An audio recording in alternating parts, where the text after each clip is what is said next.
It gives me a great pleasure to welcome you all to this webinar, the 7th webinar of the Nigerian Academy of Science, and perhaps the first in the physical sciences. Hopefully, it's the first of many to come. I must thank Madam President of the Academy, Professor Khan and Bride, the FAS, for graciously approving this event. I also thank my colleagues, fellows of the Academy, and the other eminent scientists and intelligentsia who are connected to this event from across the globe. The theme of this webinar is Energy Transition for Sustainable Development in Nigeria, Global and Local Perspectives. I don't think there is a more topical issue than energy transition currently in the energy and power ecosystem. It's essentially the global energy efforts to shift away from dependence on fossil fuels, based the system of energy production and usage to low carbon sources. The ultimate aim is to move to renewables, now popularly referred to as decarbonization. Permit me to remind us all that in 2015, United Nations member states agreed on Agenda 2030 and the associated 17 Sustainable Development Goals, popularly called SDGs. This was essentially a call to action to, among other things, end poverty and protect our abode, the mother planet Earth. We are asked to join the decarbonization trend, destined to reach its destination of net zero greenhouse gas emission by 2030. At COP26, our beloved president announced that we may arrive a little bit later by 2060. After all, what do we do with our huge natural gas resource and this associated huge infrastructural investments? When the target of 2030 was set, the main focus was on environmental concerns of emission of greenhouse gases, CO2, methane, nitrous oxide, etc. No one expected the intervention of COVID-19 and the Russian-Ukraine conflict. For me, there is now a conundrum. What do we make of the swan song of the Western world on decarbonization? Well, Ukraine-Russia has suddenly changed the entire scenario. The definitions are at best being adjusted and at worst being changed. For example, have you heard that natural gas is now a clean source of energy? Have you heard that some countries are restarting their coal-fired power stations?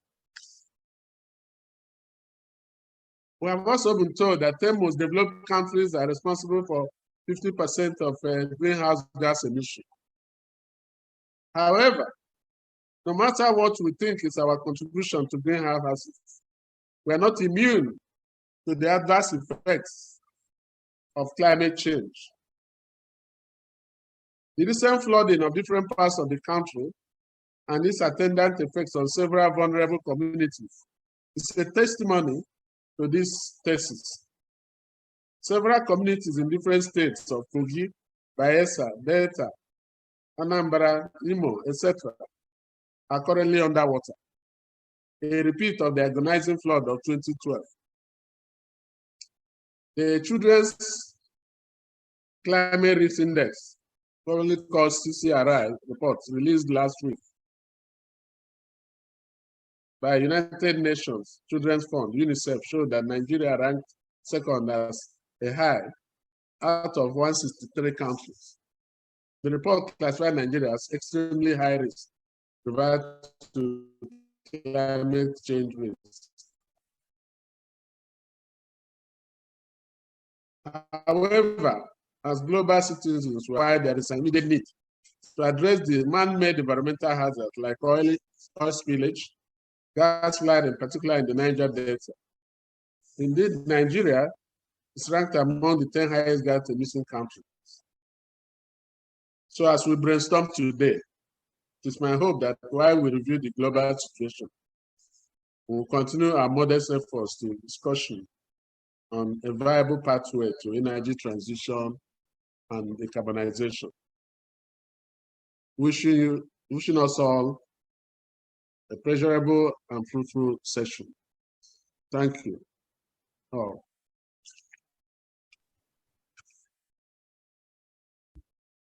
So, Madam President. On behalf of the President of the Nigerian Academy of Science, Professor Brett Ekanem, I welcome you once again to this very important session. As the moderator has already explained, energy transition today is very important. We in Nigeria note that already the major modern energy services of electricity on the one hand and petroleum product supply on the other hand are in very bad shape. This is because Nigeria, a country of about 217 million people, can generate a maximum of only 5,000 megawatts, which is too low. On the other hand, all the petroleum products requirements of our country are being imported at great cost. So many of us at the Academy of Science, Nigeria Academy of Science, see the energy transition as a golden opportunity to sort out our energy systems and at the same time address the global climate change matter. As the moderator has mentioned, the plan is to have a series of webinars on Nigerian energy transition. So this is not going to be the first and only outing. Any group of fellows that are interested in a particular aspect of energy transition can get in touch with the Secretariat, and within a number of weeks, the webinar will be organized. So once more, I'm glad on behalf of our President to welcome you warmly to this very important session. Thank you very much. Dr. Garba is the Director General of Geological Survey Agency. His career has spanned various aspects of geology, with major interest in economic geology. He has made significant contributions in different areas of geosciences, especially in exploration, leading to discoveries and development of mining projects. Dr. Garba is a lead member of the team that evaluated the alluvial gold reserves in Laka area of Kebbi State for Harvest Mining Company Limited, a joint venture company owned by the federal government and Kebbi State government. He's a member and fellow of several professional bodies. You are welcome, Dr. Garba. On our panel is also Dr. Anthony Anoforom. Dr. Anoforom was the Director General of Nigerian Meteorological Agency, NIMET, and permanent representative of Nigeria with the World Meteorological Organization. At WMO, he was elected to the Executive Council of the Council from 2008 to 2017. He received special commendation from the government for his outstanding performance in transforming NIMET to a world-class weather service provider. Dr. Anoforom has been actively involved in research in meteorological applications and renewable energy. In addition to various site publications, he has delivered some outstanding public lectures in applied meteorology, including the 2013 induction lecture for the Nigerian Academy of Science, NAS. He's a fellow of Renewable Alternative Energy Society, Nigerian Meteorological Society, and the Astronomical Society of Nigeria. You are welcome, Dr. Anoforom. On our panel is also another eminent scientist and my friend, Professor Oyeneyin, FAS. He's a retired professor of petroleum engineering at Aberdeen in the United Kingdom. He's the Chief Executive Officer of High Flow Energy Holdings, an integrated energy technology development and venture capital company. He's the president and CEO of WTL Energy Limited, a new integrated green energy solution company. Professor Oyeneyin holds a master's and a PhD in petroleum engineering from Harvard University in Edinburgh, the bachelor's degree in engineering, mechanical engineering from University of Benin, and has over 40 years of experience in industry. He's a fellow of Nigerian Academy of Science and other institutes and societies. Professor Oyeneyin has many technical publications and patents to his credit. So I welcome you all panelists to this webinar. Thank you, sir.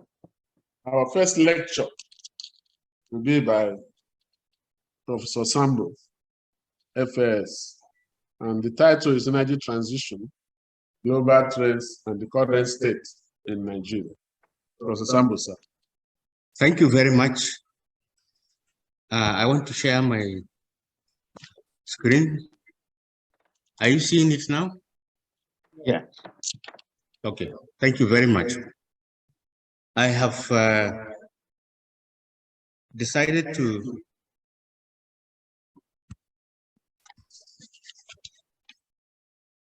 I've decided to discuss my presentation in two parts as assigned to me by the moderator.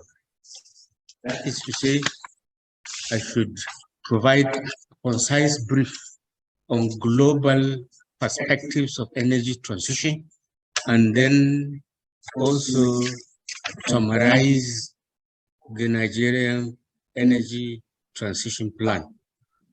But before that, I will talk a little under the introduction in trying to put things into clear perspectives. And then towards the end, under the way forward, I want to highlight how the transition could be improved in the years ahead. A round up under conclusion with a few points of emphasis.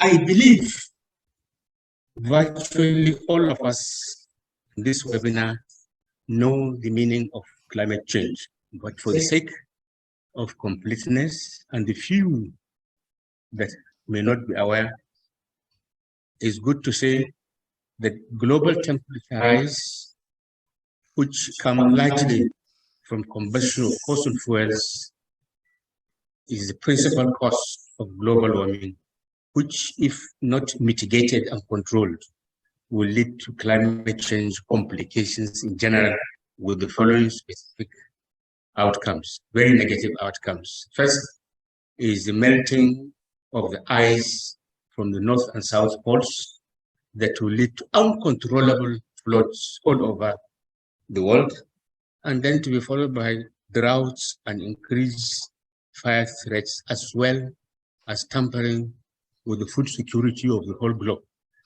because weed and pest infestations and invasions will be massive. Now, as the moderator has explained, having observed that the Sustainable Development Goals as agreed upon at the United Nations and the Paris climate change talks, respectively, that held in September and December of 2015, were unlikely to limit global temperature rise to only 1.5. The International Energy Agency produced a roadmap to net zero carbon dioxide emission by 2050. And that roadmap will require rapid transformation and equitable, speedy deployment of zero carbon emitting and efficient technologies while phasing out fossil fuels. I believe it is good to inform the webinar about the definition of International Energy Agency on the meaning of energy transition. Simply put, IEA says it is the global energy sector's shift from fossil-based systems of energy production and consumption, including oil, natural gas, and coal, to renewable energy sources like solar, wind, hydro, biomass, and so on and so forth, as well as where to store those that are fluctuating types that only happen during particular times. That is using rechargeable batteries of lithium-ion types.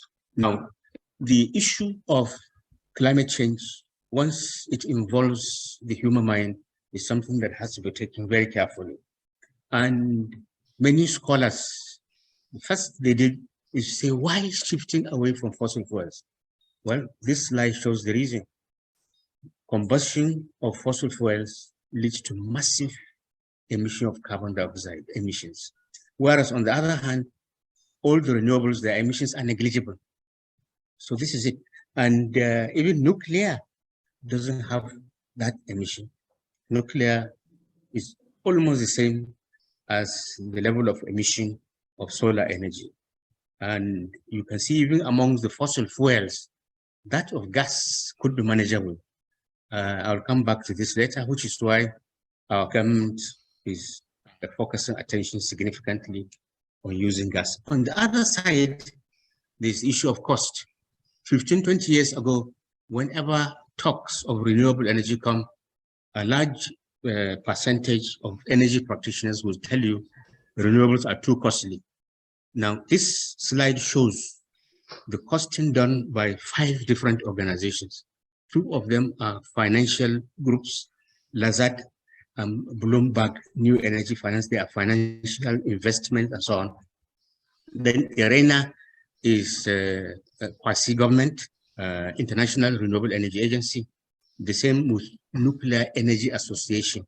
Then International Panel on Climate Change is UN-based and UNFCCC. You can see in general the cost of those generating plants on the left-hand side are generally lower than those on the right-hand side.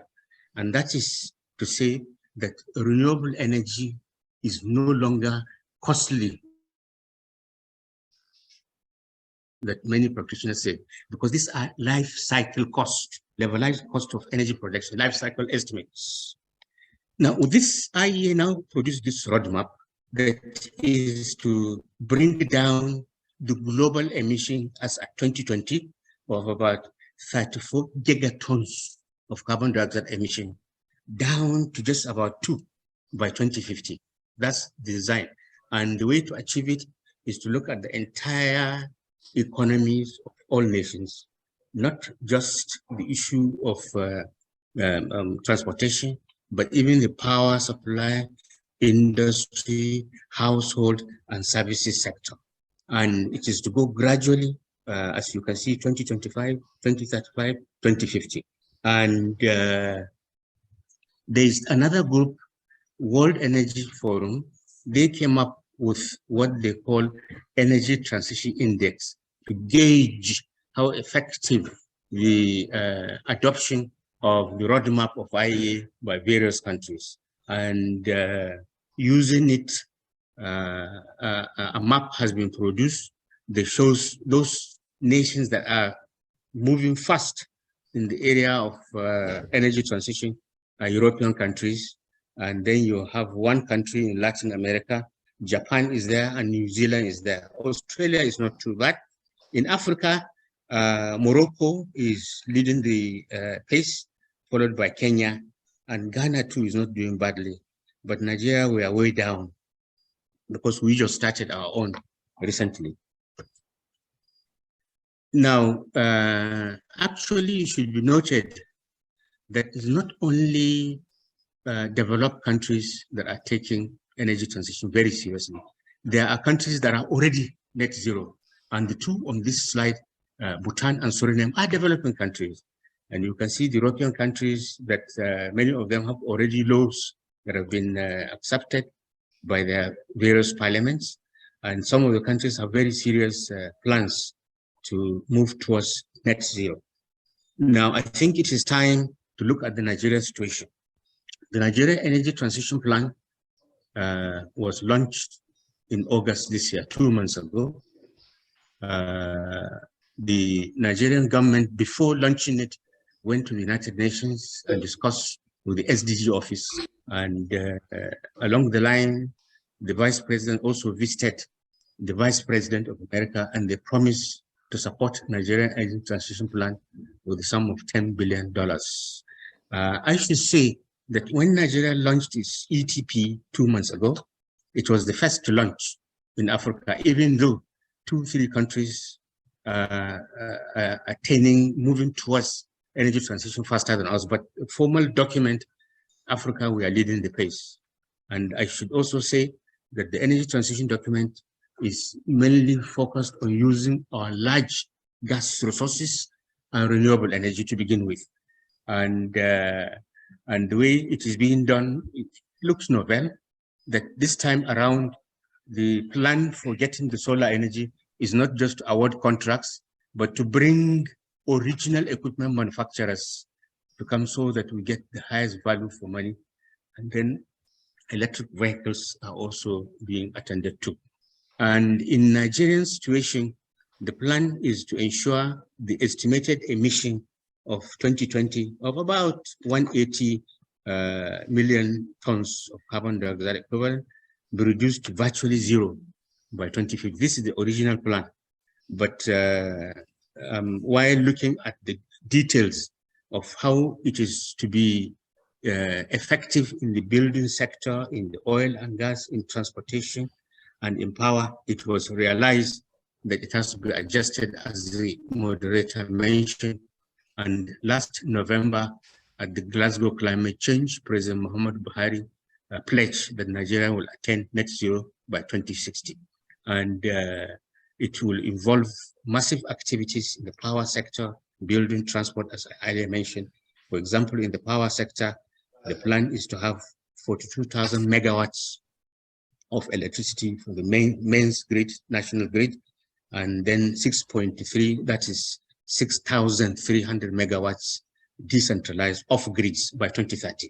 And of course, gas is going to play a role heavily, and 80% of passenger vehicles are to transit to principles of electric vehicles, and then to be used on compressed natural gas and auto gas as well. The oil and gas sector, there will be decarbonization, significant ones, and it is going to involve the entire line of activities. Even the industrial sector will not be left out. The financial requirements will come from several sources: the regular budget, the contribution of the private sector will also come handy. I should say, looking at the Nigerian Energy Transition Plan, look at the costing. It will require $410 billion US over conventional funding. And this is supposed to be from last year to 2060, roughly about $10 billion per annum. As mentioned, the public funding will take about 5.6 billion per annum, and the rest, the government is struggling to see it comes from the organized private sector. Gas will be massively relied upon, and it is supposed to be the basis for more power stations and to help in the transportation sector, as I've just mentioned. And then there will be jobs. By 2030, government estimates the energy transition plan will lead to about 340,000 jobs. And by the net zero emission date of 2060, jobs will rise to about 840,000, mainly coming from the use of LPG in cooking, use of gas in automobile, and then in electric vehicles as well. Now, I should say that to many of us, the energy transition plan,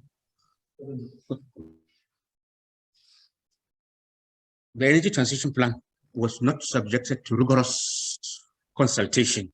Well, to me, it is not bad to have one, but then since it is something from now, 2022 to 2060, we have 38 years. So we should have cycles of 3 to 5 years, between 3 and 5 years, for updating a review to take care of changing dynamics, and adjustments will be made, improvement will be made.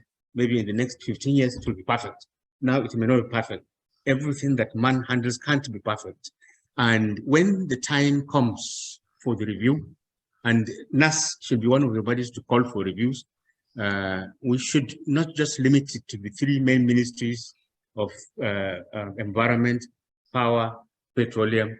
We should also involve the parastatals therein, including the ones that have been privatized therein, and also other agencies that are complaining they were not involved, like Energy Commission of Nigeria, Rural Electrification Agency, National Automotive Design and Development Council, and the Manufacturers Association of Nigeria, a National Association of Chambers of Commerce. They claim they were not involved, so they can be involved in the reviews.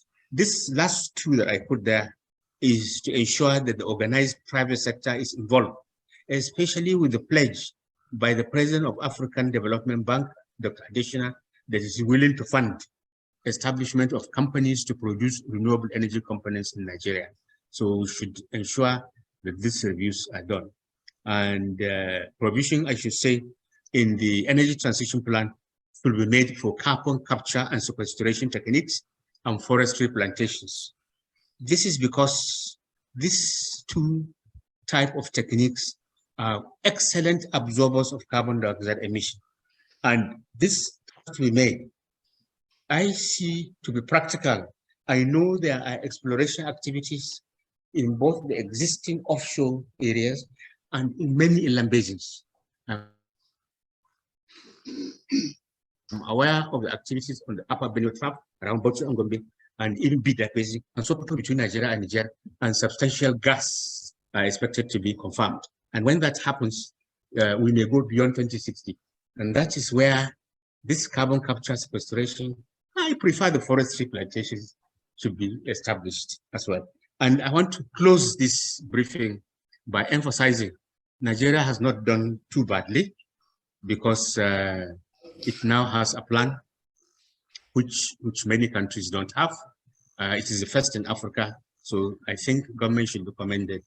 And then the plan, I want to say, should adopt between 3 and 5 years review cycles to be improving it, refining it, and so on and so forth.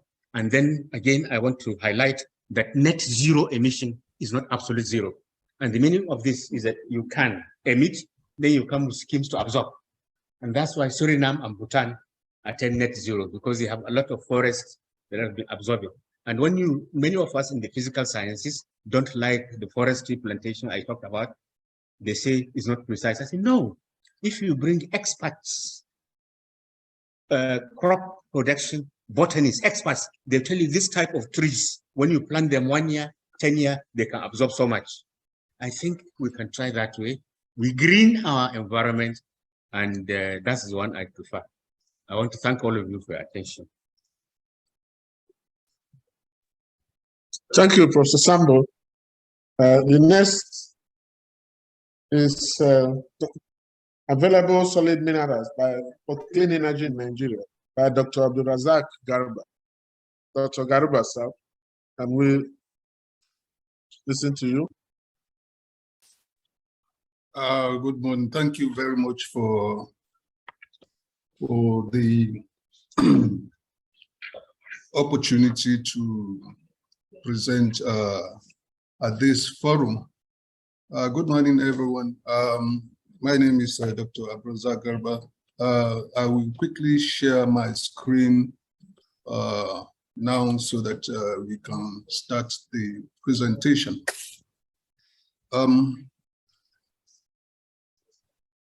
Okay.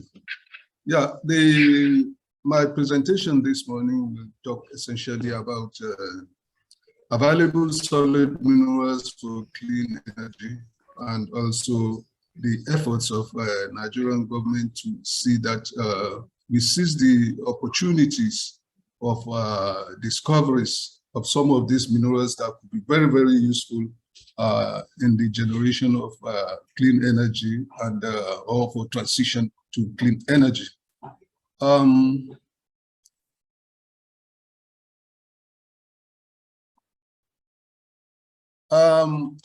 First and foremost, like in the industry, we have what we call critical minerals.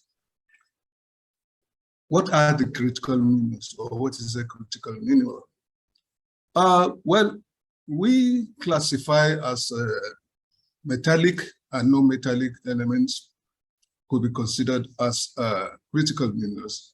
But one of the key things which we use in classifying them as critical minerals is essentially, we are aware that the world is transitioning into what we call fourth industrial revolution, which is governed essentially by technologies. And most of the minerals that we need for this technology are what we consider as critical minerals. So in essence, these minerals are essential for modern technologies, economies, and national security. And most importantly, they are at risk of disruption in their supply chain. These critical minerals, we know, are used for production of technologies such as mobile phones, semiconductors, banknotes, computers, fiber optic technology, defense, medical and medicine, and also in aerospace. Many of these minerals are also used in low emission technologies, such as in production of electric vehicles, wind turbines, solar panels, and rechargeable batteries, which is very, very critical for the transition. The risk, which I mentioned earlier on to this, is this. Most of these critical minerals, their production and processing are dominated essentially by individual countries like China, or by companies, individual companies. And this, because it could limit the availability, so we consider them as at risk. Other risks that we consider might be market immaturity, political decisions, social unrest, natural disaster, mine accidents, geological scarcity, pandemics, and war. For example, what we have seen that happened in China during the COVID-19, which disrupted the supply of lithium and some other rare earth elements.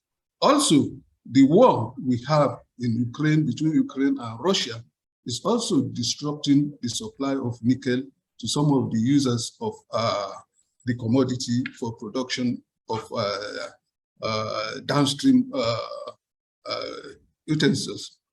Now, one key thing we have to understand about minerals and uses is that from this image we are having here, you can see that an average American bond needs the following number of pounds of each of these minerals. Take, for example, about 1,398 pounds of copper in his lifetime. So averagely, an average American citizen needs about 3.7 million pounds of minerals, metals, and fuel in their lifetime. Now, coming to minerals or materials critical for transition to low carbon economy. As you can see in this chart, you can see that based on this scale, from low to none, that is the gray, to that gray high, you can see still is needed in almost every aspect: geothermal, hydro, nuclear, bioenergy, and coming to even the transition, the energy transition like wind power, solar, we need steel. Copper is also very versatile. Aluminum is also needed. Nickel is very important, and all the rare earths are also needed, including graphite, manganese, silver, and so on and so forth. The implications of clean energy technology and the demands for mineral resources are from International Energy Agency. The rapid deployment of clean energy technology as part of energy transition implies significant increase or demand for minerals. Now you can see lithium, nickel, manganese, cobalt, graphite, chromium, molybdenum, zinc, rare earths, silicon, and so many others are critical. And most of these minerals, Nigeria is endowed with them. An average electric car needs about 200 kilograms of some of these minerals per vehicle, whereas a conventional car will need less than 50 kilograms per vehicle. The same thing in power generation. The conventional power generation which we have in Nigeria, especially that has to do with natural gas, coal, and so on and so forth. You can see that solar power, wind, both wind onshore and offshore, requires higher amount of minerals than the conventional system. The same thing here on this chart. You can see an electric vehicle needs about 200 kilograms per vehicle, whereas conventional car, like I mentioned earlier on, needs about 50 kilograms. So over the years, it is projected that the rise in low power generation and low carbon power generation and electric vehicle to meet the climate goals will mean that the requirement for mineral demand by 2040 will either triple or quadruple. And the advantage of this is this, that with the need in mineral resources, which is more geographically distributed, unlike in oil where you have America dominating, maybe Saudi Arabia and so on in the extraction and processing of these minerals, the production of minerals for transition to clean energy is very, very versatile. That is, the number of countries that produces these minerals are quite widespread. So what are the implications of this for Nigeria? For us in the sector, it creates opportunity for the country to key into the supply chain of some of these minerals. So what has the Nigerian government or the Nigerian Ministry of Mines and Steel done? The natural endowment of and opportunities that we have in Nigeria. Nigeria is endowed with metallic precious minerals, which consist of tin, lead, zinc, iron ore, manganese, tantalite, columbite, gold, and gemstones. We also have energy minerals like coal, lignite, bitumen, and so on and so forth, and industrial minerals. But basically, Nigeria is endowed with 44 types of solid mineral, which has been identified in about 500 locations across the country. Now, the potentials for some of these minerals, like you can see from these maps, on the western part of the country where we have schist belt, the ultramafic complexes we have within the schist belt is known to host things like nickel, chromium, and cobalt, and platinum group elements. Also, tantalum we have, which is very key to some of these technologies, and niobium. We have them associated with the younger granites and also the pegmatite fields which straddles the country. Things like fluorspar, copper are found associated with the bimetro. Now, recent developments in Nigeria have shown that Nigeria has high-grade lithium, sometimes reaching about 13% lithium oxide content. And the Nigerian Geological Survey has been able to identify that the lithium we have associated with Nigerian pegmatite system covers these two particular broad zones. And these are being investigated or being mined by local artisanal miner and sometimes some standard mining company. So basically, in Nigeria, the critical minerals that we know or we have established that we are endowed with are this. And you can see chromite, cobalt, copper, graphite, lithium, nickel, tungsten. Recent investigation by the Ministry of Mines and Steel Development under the Nigerian National Integrated Mineral Exploration have been able to, we've done some drilling, we've done some exploration and resource evaluation, and we have established the availability of some of these mineral resources. So in summary, these are the states. Please round up. In summary, these are the states that we have some of these critical minerals or future minerals that we can use for clean transitioning to clean energy. Opportunities.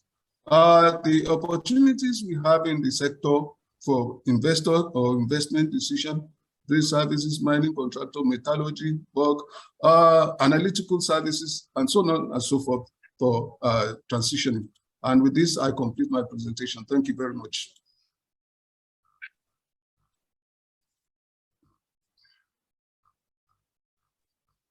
Okay, thank you very much, Dr. Garba.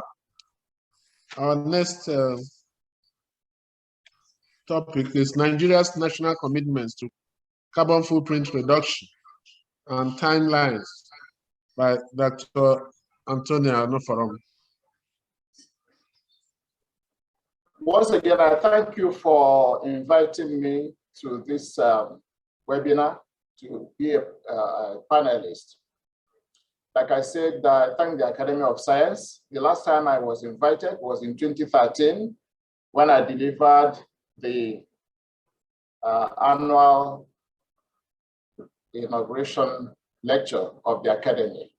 This morning, I'll be discussing Nigeria's national commitments to carbon footprint reduction and the timelines over the next 10 minutes or so.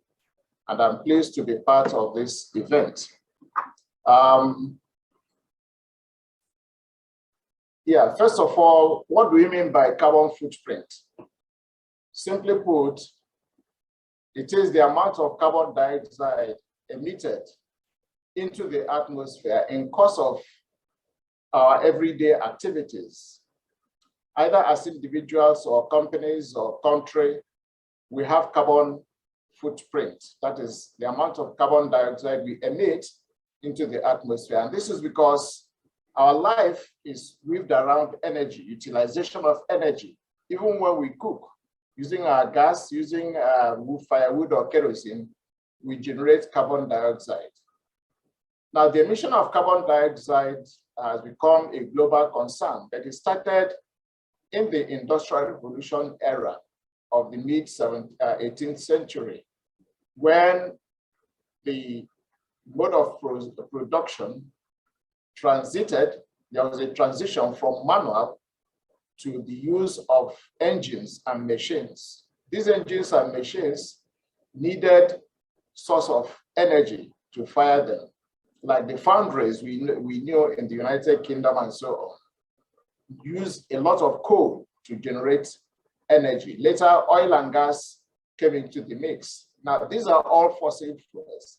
And the characteristic of fossil fuels is that they are hydrocarbons, and when they are burnt, they emit carbon dioxide into the atmosphere.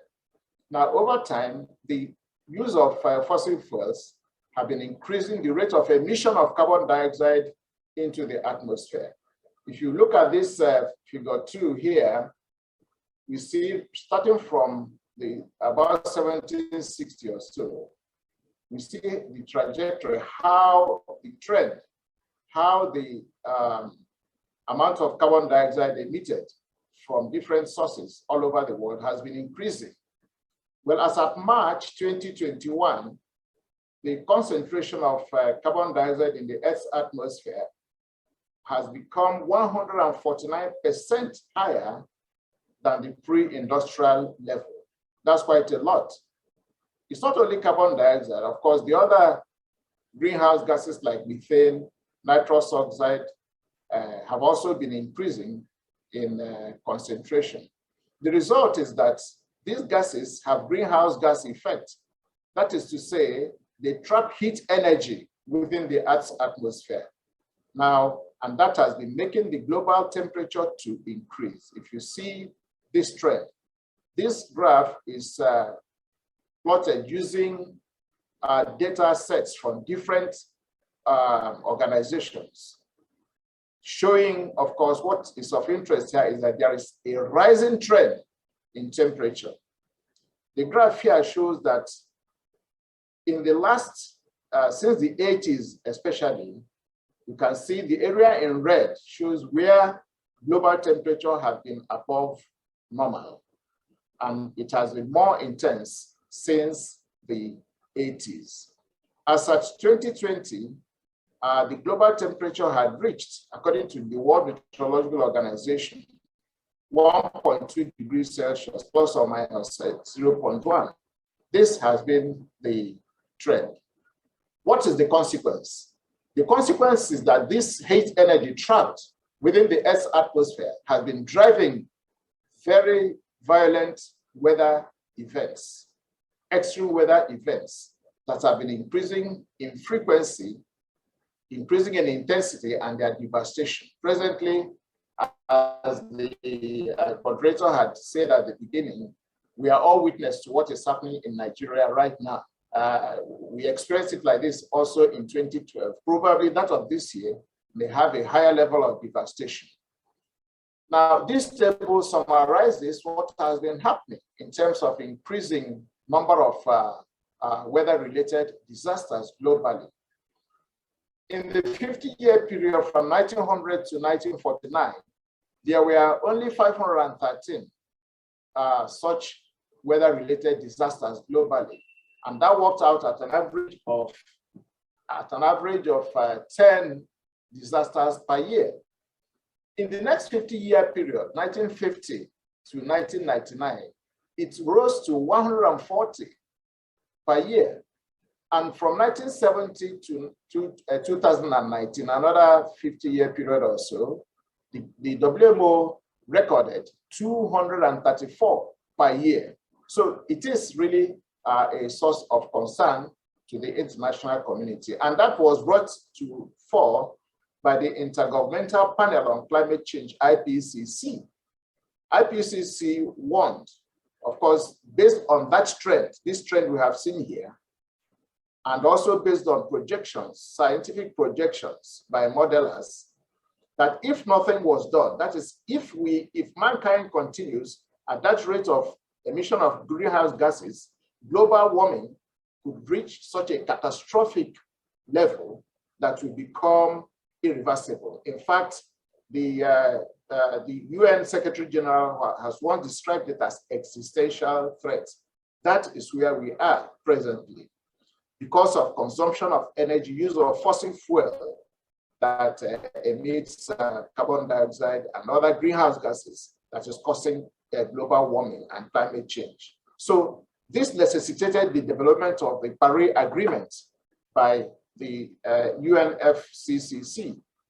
Now, under the Paris Agreement, countries were expected to take measures to arrest this global warming as much as possible. The target is to limit it to 2 degrees Celsius, preferably 1.5 degrees Celsius above the pre-industrial level. This is the level that scientific studies show that will keep man safe. Beyond that, it would have become irreversible. Now, as part of the Paris Agreement, in particular Article 4.2 of that agreement, every government, every member state of the UN was supposed to submit what they are committed, how much greenhouse gas emission they were committed to reducing. It is called Nationally Determined Contribution, NDC. Nigeria submitted one. I was part of the making way back in 2015. It has been revised over and over. The latest one was submitted in July 2021. What are the highlights of Nigeria's commitment to this carbon footprint reduction? First is how much has Nigeria committed to reducing? Nigeria said that if it receives international support, the country will reduce by 20% by 2030. 20% of business as usual. Business as usual takes 2018 as the base year. So whatever we are emitting by 2018, the country will be committed to reducing 20% of it by 2030 if there is international support. And that is called the unconditional contribution. However, if there is international support, that is conditional contribution, the country can go as high as 47% reduction by 2030. Of course, these targets are to be met addressing the key sectors, the key sectors from which greenhouse gases are emitted. These sectors are energy sector, agriculture, forestry, and land use, waste, that's solid waste from landfills and so on, industrial processes and production uses. Now, their relative contribution to greenhouse gas emission in Nigeria are shown in this graph. Energy, 60%, agriculture, 16%, forestry and land use, 9%, and waste, that is the methane that is emitted from our refuse dumps, 10%. So the country targets to address these five of these sectors that would give us up to 90% of our emission. Now, the specific measures to reduce these the greenhouse gases there are all well documented in the Nigeria's nationally determined contribution. There's the updated version. Now, this graph shows the trajectory for the two scenarios: business as usual, and then if there is international support, and that is the maximum ambition. Under business as usual, we may reach up to 453 megatons of carbon dioxide equivalent by 2030. But under the ambitious reduction, it will go as low as 244 megatons carbon dioxide equivalent. Now, apart from that, there is the net zero emission commitment, which was announced by Mr. President at COP26 in Glasgow. Now, what do we mean by net zero emission? Just as Professor Sambo had mentioned, as greenhouse gases being emitted, there are natural sources that absorb this carbon dioxide and take them away from the atmosphere. The notable one is our forests. Oceans and seas and water bodies are also good sinks. They take away the carbon dioxide. So, Mr. President announced that Nigeria is committed to net zero emission to be achieved by 2060. The moderator had mentioned that earlier on. Now, in continuation of that effort, that is the target Mr. President announced at COP26. Another target, commitment is that there will be a reduction, 30% reduction of methane. Methane is also a greenhouse gas. 30% reduction by 2030 from the level in 2020. Then, of course, Mr. President also announced the implementation of forest conservation and restoration over the next decade. These forests, like we have said, are very efficient means of removing carbon dioxide because of the fact that green plants, absorb carbon dioxide in the process of photosynthesis. Now, there's a research that found out that between 2001 and 2019, globally, forests absorbed as much as 7.6 billion metric tons of carbon dioxide from the atmosphere every year within that interval. So the regeneration of forests is a very good way of achieving Nigeria's carbon footprint reduction. Of course, there's the... Please round up. Okay. Please round up. They've exceeded their time. Oh, sorry. So the measures that taken include the use of LPG in households, use of electric vehicles, bringing in renewables into the mix. Of course, there is also the commitment stated in the Climate Change Act, which Professor Sambo made reference to, and then Energy Transition Plan, which he has also discussed, and I won't go back to that.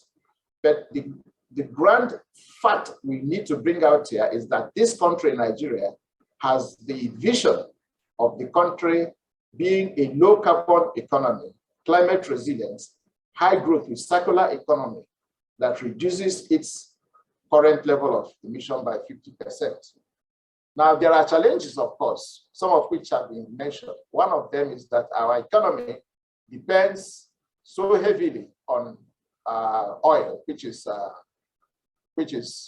fossil fuel. Of course, funding, which has been mentioned, private sector participation is not well articulated. Poor level, this is a very important word, poor level of climate change education and public awareness. The level of public, climate change knowledge in Nigeria and awareness is very, very low. Of course, we have the technological limitation, talking about electric vehicles and so on. The level of technology is still a challenge in making this transition. Thank you so much. My time is up, and I will stop at this point. Thank you. Thank you, Dr. Anufaram. Our last lecture will be by Professor Oyeneyin, and he will discuss Nigeria's natural transition. Those who have questions and comments, well, a few of them, we will read them out, and those who will respond so after this lecture. Good day, everybody. Good morning here. And thank you so much. And all protocols observed. Everything I say today, you can't hold me liable or my organizations. I just want to put that up front. In actually looking at challenges, it's the natural gas really one of the key aspects of for energy transition. The answer is partially yes. Some of our colleagues have already mentioned that. But there are lots of buts. The methane itself is the #1 greenhouse gas, not the CO2. CO2 is second to methane. So, and I felt that, and I've been listening to many of us today, and it's part of my frustration. I think even the IEA, they are missing what we mean by energy transition. They've been doing oil and gas bashing. That's not what energy transition is about. So I'm going to try and redefine that, and I'm going to then go into the process of looking at what the challenges and opportunities are, especially for us in Nigeria. Then I'll go into the aspect of the Nigerian versus the global reserves that are in place, and the opportunities for low carbon footprint, even from natural gas. And then look at the barriers in Nigeria. And then I've got some suggestions, especially for NAS, in terms of how we can move the energy transition forward. Because like I said before, it is not replacing oil and gas or other fossil fuel. That's not what energy transition is. And it is not transition to renewable. That's not what energy transition is. It is about zero carbon footprint, decarbonization, low emission when it comes to methane and CO2. And it's about generating clean energy and maintaining energy efficiency. That is what energy transition is. I've written to IEA about this, and I'm surprised that they still haven't been able to change, even though they agree with what is going on. And Professor Sambo have showed some of the footprints. But I want to emphasize here that this footprint is misleading in itself. It is because the oil and gas industry has been the one that's been capturing data up till now and is literally one of the oldest, in addition to coal, that you see that this data is actually skewed. The renewables and all are still very, very new in the market, and hardly any data actually collected on them. But there's no denying the fact that oil, more importantly, and also gas contribute to the footprint, and we are not denying that. But the oil and gas industry has been the only and the leading team of organization actually dealing with managing energy transition. Governments just talk, and many other industries just talk. It's only the oil and gas industry that has been dealing with energy transition and making sure as much as possible that at least we reduce the carbon footprint. The oil and gas industry is also the leader when it comes to renewable and other sources of energy as well. But I want to say this, that irrespective of what you look at, even all the other sources of energy we are talking about is going to lead to an increase in demand in oil and gas by almost 400 million barrels by 2040, 2050, because everything you actually make in being a modern society comes from there. And emission is not created because we produce oil and gas. It's because of how we're using the oil and gas. If you look at what makes a modern society, energy in itself is just 10% of what the oil and gas industry generates. All the petrochemicals, the things you wear, everything we are doing now, and everything we have actually come from the oil and gas. So the question is, how do we deal with them? So there are technologies that are already in place and being led by the oil and gas industry, especially carbon capture, utilization, and sequestration is number one. It's new in Nigeria because the carbon footprint is still very low in many developing countries. The renewable energies, of course, we've already heard this morning. And of course, it's part of our focus in Nigeria that's power generation will be from gas. And in Europe and in advanced society, that's the bottom line. But there is a challenge because of Ukraine, and you've seen what is going on. Even in the UK now, we are going back to coal. Licenses are being reopened in the North Sea. But the oil and gas industry, in order to mean this, it's actually coming with modern technology to reduce the number of people on platforms. And we're having electric oil fields. And of course, the opportunity to generate synthetic fuels, especially for aircraft and so on. Gas to liquid process facilities are again increasing in Nigeria. In fact, WTL Energy is part of what it's planning to do, getting that from waste. And other parts of the world actually are using geothermal energy. And there are a number of improved oil recovery technology using CO2, like for heavy oil, like in the Agbabu area, which will be potential opportunities for being able to capture the CO2 and utilize. So there is a challenge, or there are a number of challenges for us in our country. The greenhouse gases, especially if you look at our methane, whether it is associated gas or non-associated in Nigeria, they're almost between 95 and 98% methane. And the CO2, of course, come with that. So there's a high CO2 footprint. And transportation is still a challenge within our country. And our domestic market is almost zero compared to others. But there are huge opportunities. Nigeria is number 10 in the world when it comes to gas. And of course, the opportunity for petrochemicals and the opportunity for power generation, we see in our energy transition plan. Ammonia production, hydrogen production are again key opportunities for being able to translate the gas into other type of gases that are environmentally friendly. The Nigerian LNG, we are in the 7th train, but I'm concerned that Nigeria as a whole, the West African gas pipeline is there. It has minimum utilization. Then you see the Nigerian Moroccan gas pipeline. And I wonder what Nigeria is trying to do. What happens in 10 years' time when Europe does not need our gas anymore? What happens? Those pipelines will be moribund like every other system. So those are questions I want to believe we can discuss during the panel discussion. So we shouldn't just be knee-jerk and responsive to the needs of others. We have to look at the needs of Nigeria. So if you look at some of these are just example, the West African gas pipeline goes through Ghana, Togo, and Benin, and they are looking at other sources. And we are going from Nigeria now all the way to Spain in order to meet the needs of Europe. That's because Russia is being asked to shut down its pipeline. What happens when Russia now, they're already discussing with US and Europe, and they will end the Ukraine war? What happens to our pipeline? It's not going to open until 2046. So we need to put our thinking caps on. So looking at globally, yes, the world energy consumption, I've showed this some years back, natural gas will continue to dominate.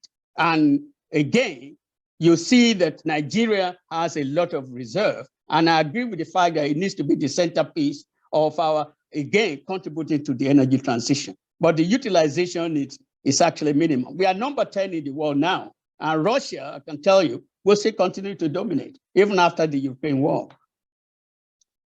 So I put together some of the gas production levels right now. They are very, very low. And the consumption is next to nothing. And I was looking at it the other day. Even what we consume in Edinburgh, it's almost 10 times what Nigeria as a whole is consuming. But there are opportunities. I think the LNG is a key part of that. Some of us are investing in the GTL, especially in the rural areas where we can easily transport them. And there are opportunities for hydrogen production for power generation. And ammonia, again, for many of our industries, are good opportunities, like the Dangotes and the rest of them. And the housing estates, again, you find that many of them are still using diesel. So they can also become very, very useful when it comes to utilizing gas. Companies like Shell for years, since '58, have always used gas with their gas turbines. And again, using CO2 for improved heavy oil recovery might be some of the key factors that will come into being. So hydrogen, there are 5 of them. I won't go into this. I'll put this one on for the benefit of those who may get them. And they have their own uses, from freshwater generation to the using of methane. So I want to go towards the end. What are the barriers to the production and consumption in Nigeria? Of course, it's very, very next to nothing national gas distribution infrastructure, very, very limited.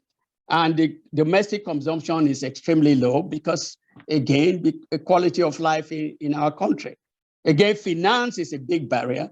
And sorry to use the word, I think our policies are chaotic. They're not really focused. I think they're more on a copy and paste. And the technical barriers, I think we need to look at a different business model. The cost is high, and within our environment, again, that is a challenge. And that's why there's a shortage of finance. Our rich people prefer to put their money in the US or Britain. But we don't even have any data. There's no reliable data in the country. But one of the biggest issues, even if we want to go into, the personnel competency level is still very, very low. So we need to be able to look at the framework policy and regulation to help us generate these green operations we're talking about. And there's the Nigerian gene, which we like to do opposite what we should be doing. So, and I put that. And that's a big barrier for Nigeria. So I've left this aspect, but there has to be a new business model when it comes to energy transition. We cannot be copying and pasting in other countries, but it has to be fit for purpose for us. We can't even be copying the business model for the oil and gas industry. We have to look at a different model that actually fits our requirement. So what are the decisions going forward? I think we need to have an energy transition center, in which we'll be focusing on the needs of Nigeria when it comes to net zero technology, the skill development that will be required. For those of you who might not know, Shell with NAPIM some years back, which we facilitated, set up the Shell Intensive Training Program, because engineers and physical science people, even people in arts, put together and giving integrated training in Ejeba and Warri, and also technicians training in Port Harcourt, so that it can at least meet Nigerian needs. I think we need something like that, like in this Energy Transition Center. So we can have feeders from all of the universities and other institutions. So they'll be there to provide this core set of people that we will need to meet our energy transition. And I put together this suggestion on what I'm calling the tripex concept. Just like we had the Industrial Training Fund the last time when I was a young student, I think NCMB and PTDF need to champion this together with the IOCs and the domestic oil operators in order to be able to feed the Energy Transition Center that we have, so that we have a framework that can be generated by them. We have an energy bank that will be able to fund the over $400 billion that I was hearing today. But also, please round up. I'm rounding up now. And for us to be able to do that, so that there'll be platform for industrial attachment for those personnel that will be needed. So at the end, that is where I'm coming from, that the NC, DMB, PTDF with the IOC will give, at least will be in charge of the Energy Transition Center. So there will be two arms. The universities and other institutional research establishment, name it, can form the Net Zero Energy Center. And of course, there has to be the investment bank to fund that. So I would like to say that we have no choice but to go into it. I don't think it's enough to be beating our chest that we've got the first with the plan. It's how you implement it.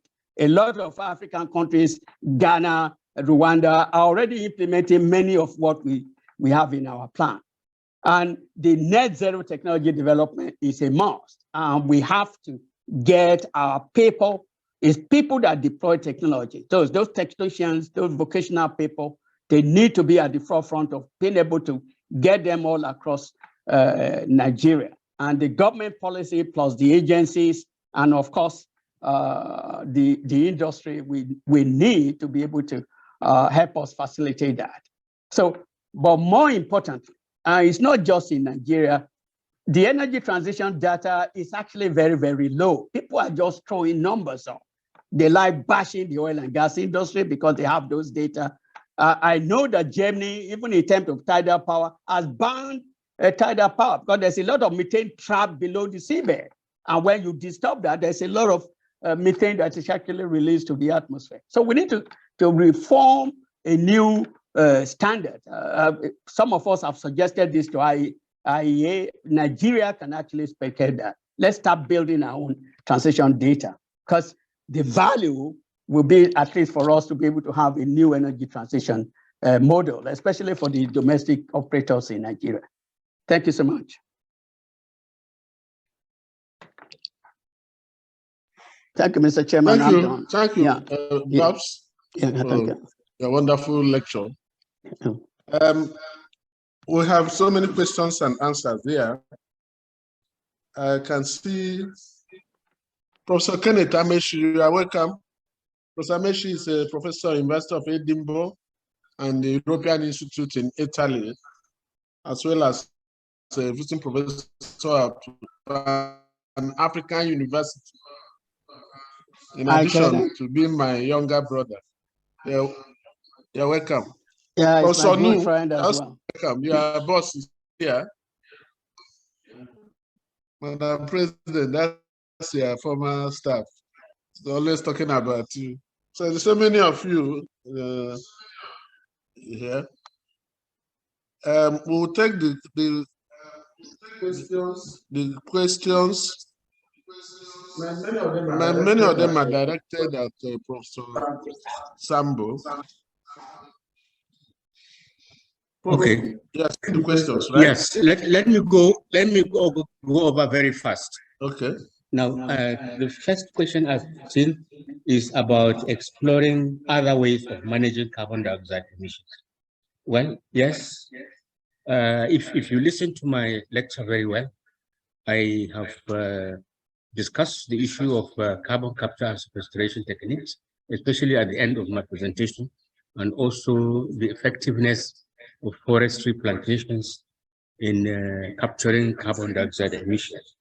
I've discussed as well. The issue of gas flaring is addressing another forum, and the part of the gas being flared is also being taken in this West African gas pipeline, and the brand new initiative of the pipeline going up to Morocco and to Spain. And so that is being addressed. Then the issue of renewables contributing to carbon dioxide emissions because of the mining of the materials for the panels and perhaps rechargeable batteries. I would say, oh yes, there is that one. But you see, the mining is done over a few days. And when the materials for the solar panels are constructed, it will also take a few days. But then the use of the panels to generate electricity will be up to 25 years. So therefore, when you put the two, the carbon dioxide emission during the mining is negligible. I don't know why people don't understand this fact. Then the issue of impact of energy transition on Nigerian economy, because oil is a major income. Look, let me be honest with all of you. The whole world has decided to move away from oil and gas. And if we don't do anything, we wake up in 20, 30 years with nobody buying our oil except us to use it. Is it good for us to keep our arms and do nothing? I think it's better to plan for the eventuality when our oil will. Remember the time of the COVID, when people were not buying our oil, the economy entered recession. So many Nigerians were near starvation because they are used to getting daily income, and that was nothing. So that was a pointer that if our oil is not purchased, that's what is going to happen. So we better plan for that eventuality. There are other uses of oil and gas. We can use it substantially for petrochemical, for pharmaceuticals, for herbicides, and even for coal tar for our roads, several utilizations. And most of those other utilizations don't involve combustion per se. So the carbon footprint for that our engineers should be flexible and move into other areas. But to say because oil is bringing the income, we should not do anything, I think that will be very bad. Dr. Anufaram, there are some questions addressed to you. Can you answer them briefly?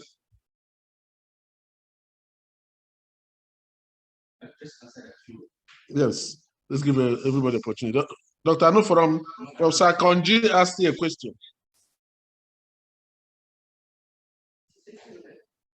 Is this it's not there? Am I audible? Can you hear me? Yes. Can you hear me now? Yeah. Yes. There's a question from Professor Konji. Yes. He asked about the figure on the carbon dioxide generated that forests absorb. Well, it's a research by some scholars that indicated 7.6 billion metric tons of carbon dioxide by forests globally. I can give you the reference at the end of this lecture. Prof, does that answer the question? Hello? Yes, we can arrange for you to send him the yes, I'm typing even the slide. Yes. Dr. Garba, there's a question from Professor Nu. Yes. Can you answer? Thank you very much. I think his question has to do with the bad and the ugly side of the implication of the need for more minerals for transitioning to cleaner technologies or cleaner energy sources. Yes, there are bad and ugly sides of mining. But then, if mining is done in a sustainable way, with consideration for environment, I think there shouldn't be any problem. If you take, for example, Morocco is the largest producer of phosphate. Morocco mines its phosphate, but with consideration to the environment. And every effort was made for environmental reclamation. The same thing in Nigeria. The Ministry of Mines and Steel Development has a department that we call Mines and Environmental Compliance. That department ensures that mining is done according to international best practices. So that shouldn't be a problem. Also, I must add that most of these minerals that we are talking about, so far, so good. In Nigeria, we have seen that we have some world-class deposits of some of these minerals. And recently, the Minister of Mines and Steel Development has been in talks with some major companies of producing batteries to come and invest in Nigeria. The challenge is most of these companies want to come and mine these commodities and take it to their country. But what we are saying is this, that we should ensure that we use these minerals or beneficiate them to some level so as to create employment to the teeming masses of Nigeria that are unemployed. This way, we can ensure that one, all this technology transfer and what have you that we are talking about, we have it in-house. I believe that should have answered this question. Thank you very much.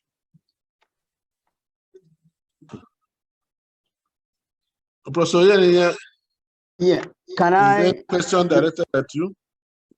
Yes, I think one of them is on the low gas consumption in Nigeria. I think it's partly dictated by our level of development. Many houses just use LPG bottles, and the villages themselves don't even have that opportunity. Huh? So, Not here. oh, hello, are you hearing me? Are you hearing me? Hello? Hello? Oh. We can hear you, sir. Oh, okay. So you find that Yes, we are hearing. it is the low development in our environment that is contributing to low gas consumption. And many of our industries, even in terms of power generation, are using diesel engines.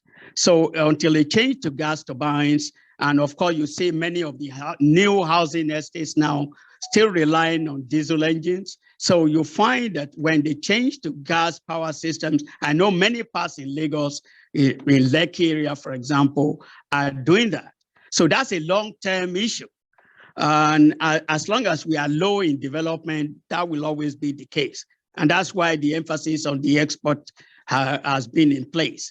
So until we improve in terms of our industry, changing to gas consumption as part of this plan, I'm afraid the export will be the only source of generating revenue. But with time, I want to believe with the right framework policy by government, then that would be good. I'll give you an example. I have a small cubicle in an estate in Lagos that uses diesel engine. And even to get the gas power system, it's a challenge. It's okay. Let's give opportunity to other people. Yeah. I can recognize Professor Lowe, Professor Mrs. Madu, in fact, asked the question whether it's possible to achieve net zero emission using fossil fuels only. Prof, can you answer that? The answer is yes. The answer is no. You cannot. You must have a phased approach to going away from fossil fuels. That's the only way to do it. You cannot do it with fossil fuels. You can't. I beg to disagree. It's how you utilize it. If you capture it, like we are already doing, and the oil industry is leading in that sector, you capture and utilize and create it as a closed system, the carbon footprint is low. To give you an example, in the last 10 years, the carbon footprint in the oil and gas industry has reduced by 70%. 70%. Diesel engines, power generation on the platforms, gas, reducing gas flaring, especially in Europe and America. Prof, okay, let's give opportunity to others. That's a question by Professor Lowe. Can you address that, please? Where's the question? Is that the one on waste management? Waste management. On circular economy, achieving zero. It's one of the schemes that has been accepted in the energy transition plan. You see, the plan is not one way of going net zero. It's several ways put together. The moving away from fossil fuels, but the relatively cleaner one of gas is being emphasized. And this is one of the reasons why I stress that the energy transition plan is not a copy and paste. It was developed using fair and just energy transition principle. And the fair and just is that we have huge quantities of gas, which has much lower carbon footprint than petrol, diesel, and coal, and that's what is being emphasized. And there are several innovations that are put there to gradually adopt more of solar, wind, biomass inside the plan as well. Thank you. There's an important question here by Professor Amishi. Why do you think that IEA, as International Energy Agency, have refused to update the definition of energy transition? Well, I don't see it as they have refused to to change the definition.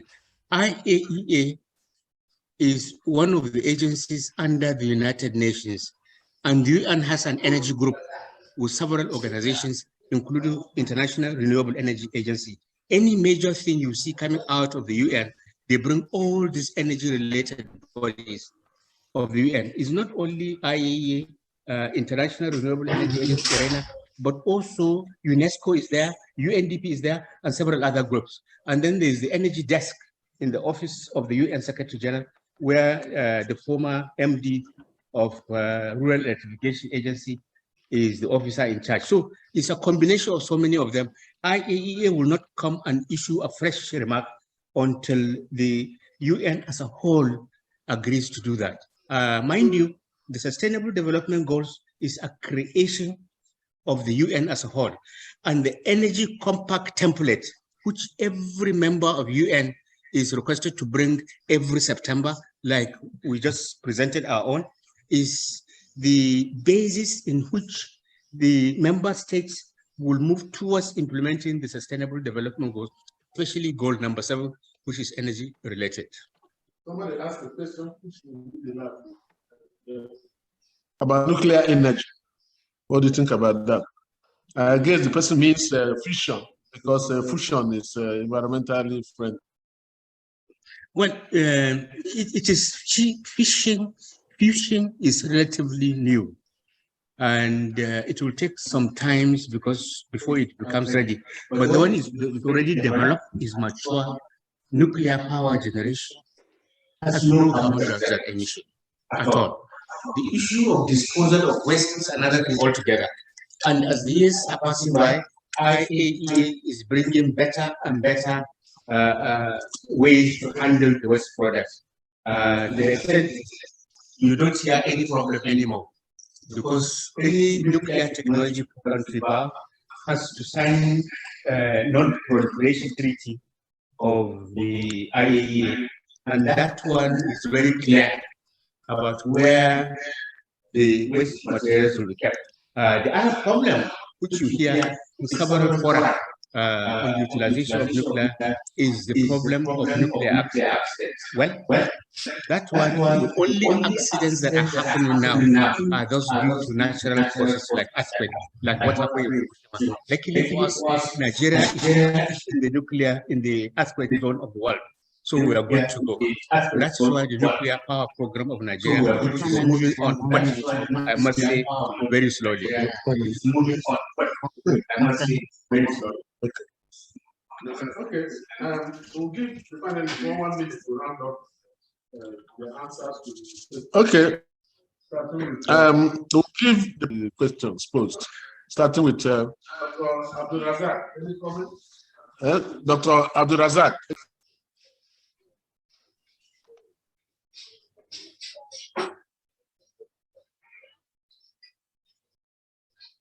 Oh, is he still there?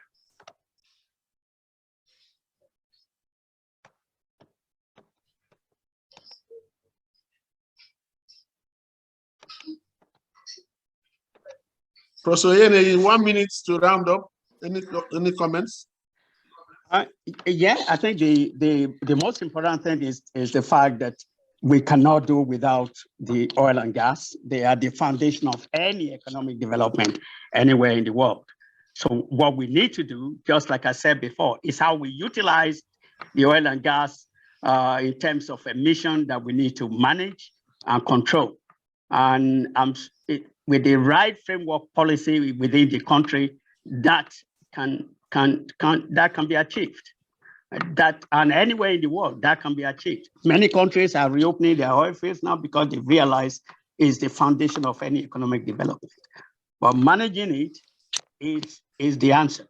There will be emission, but the control and being able to capture all of the greenhouse gases. And there are loads of technology around. But in Nigeria, we have to create a fit for purpose policy to be able to do that. That's why I use the example of the industrial estates. If the government can actually make it a policy and give them the right environment to be able to utilize it and encourage them, then that will be a starting point for our country. Dr. Abdulrazaq, any comments? 1 minute to round up. I think I'm done with comments on this. The only what I just want to say is that I want to thank the Academy of Sciences for inviting us to this project, and that in terms of the endowment of the country in respect of some of these minerals that we can use in transition, we have some of them, and we want to encourage investors to come into the country to ensure that we develop some of these commodities for the betterment of the country. Thank you very much. Dr. Anu, for 1 minute to round up. Yes, any thank comments? you very much. Yes, very quickly. On the issue of our challenges, going back to the dependence of our economy on oil, Professor Sambo has said it, and I think I want to amplify it, that we just have to do something because the rest of the world will leave us behind. In some decades to come, as I used to put it when I joke, that there'll be a point when these people may tell us, go ahead and drink your oil, because they're developing the technologies and they're doing it very fast. So let us key into that train as quickly as possible. Then, of course, the low participation of the subnational levels. In all these policies, the states, except Lagos State, the other states don't seem to be keen in to this net zero and carbon footprint reduction efforts. Then, of course, and finally, the issue of a low level of climate change education and awareness. Individuals don't know what to do. When even NIMET or NISA communicates some of their information, individuals have no idea of what they're talking about. So I think we need to amplify, and I think the Academy of Science has a role to play in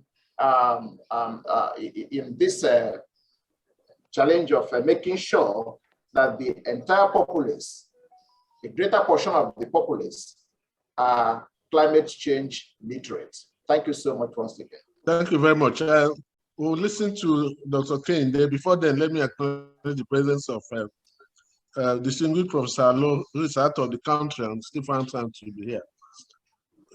Professor Konji, Fellow of the Academy of Science, former Vice Chancellor, French University of Technology, Mina.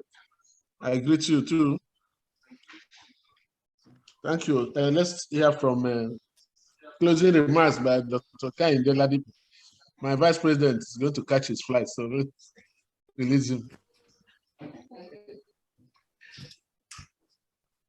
Thank you very much.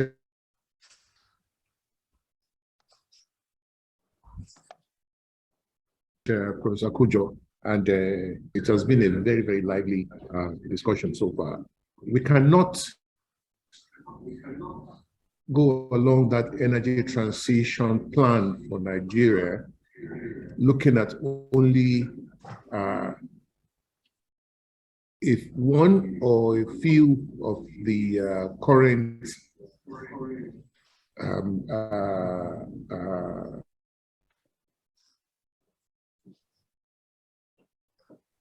energy sources, and there's not heavily on our gas resources.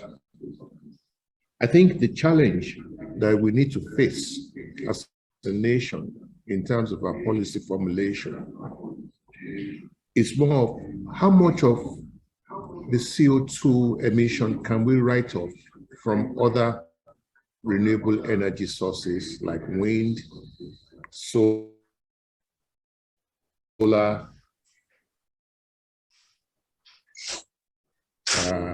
critical minerals, which very much like the graphical representation from now till 2030 presented by Dr. Anu Forum, because you cannot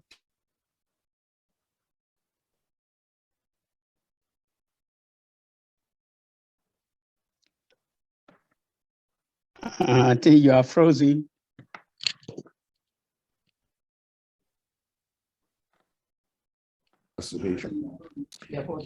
I'm pausing. Yeah. Oh, I'm sorry. Okay, you were frozen. Okay.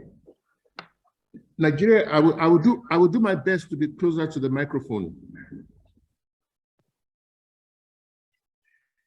The energy transition plan by Nigeria, which was launched 2 months ago, requires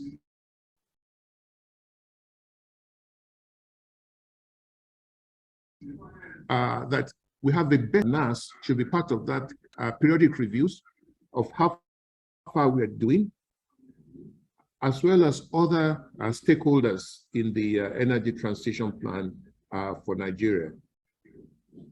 Gas remains a major natural resource, and as a geoscientist, I can tell you that the gas resources of Nigeria is growing to continue to be a blessing and a major challenge for Nigeria if we don't follow that well-coordinated plan going into the future. Things like forestry, plantations have been mentioned.